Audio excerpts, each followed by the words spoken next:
There was a story this week I just want to hit on because at least in the news that I follow, like, you know how today, in this world is we all follow our own news, right? We all get our We news. see what we want to We see. see what we want to see, but yeah, that's a whole different, we don't want to go down that road. But I try to look at all these different points of view, especially when it comes to housing and real estate. But there was a story that came out that the folks at Goldman Sachs, which they're economists and looking at the economy and the market and everything, that the headline was that home prices are going to grow a further 16% by the end of next year. So basically from third quarter this year. So it's actually 5 quarters is what they're talking about, but still it's that's a big increase over the next year and in 3 months. And Goldman Sachs has a team of economists, and that's where this story came from. Right. So 16% growth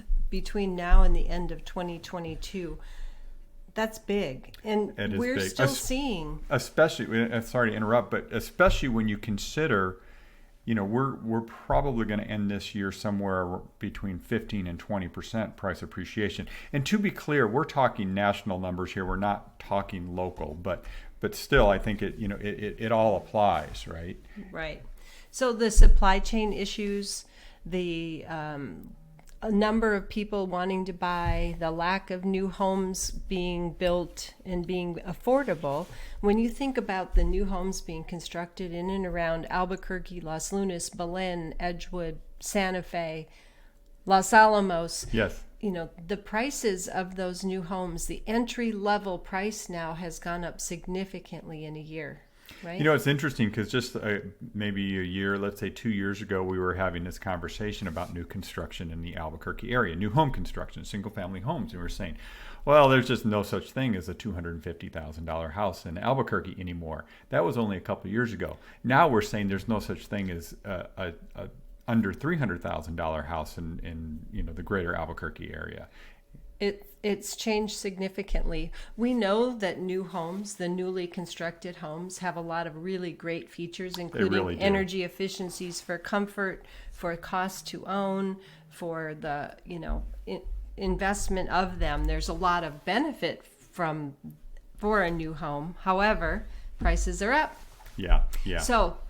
So anyway, that was an interesting story. So, that one obviously, let's say maybe triggered some people a little bit saying, what do you mean 16% more? Can't, homes are getting unaffordable. But it's an interesting thing. And I look at a bunch of different economists and they're kind of all saying the same thing, Tracy. They are. We're still seeing it. And Tego, if you think about what's our average price right now approximately?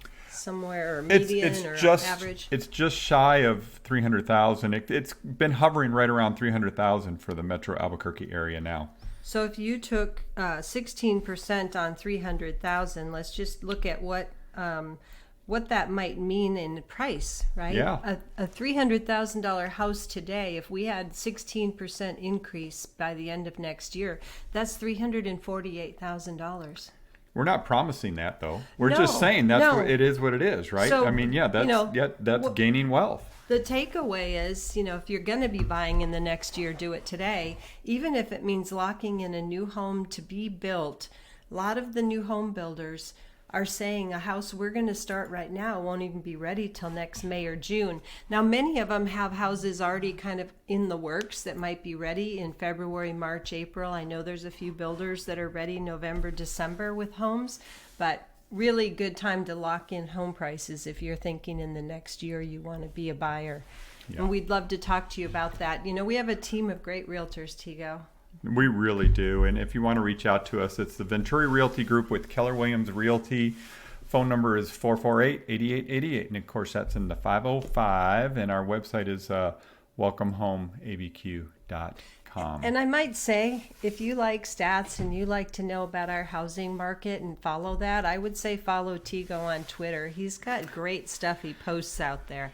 He's kind of a Twitter freak. So yeah, and I've actually really... Twitter's kind of my social media of choice these days. Of course, it all comes down to who you follow and who you don't follow, too. So you you have to do that, or you can get down in the weeds on certain things.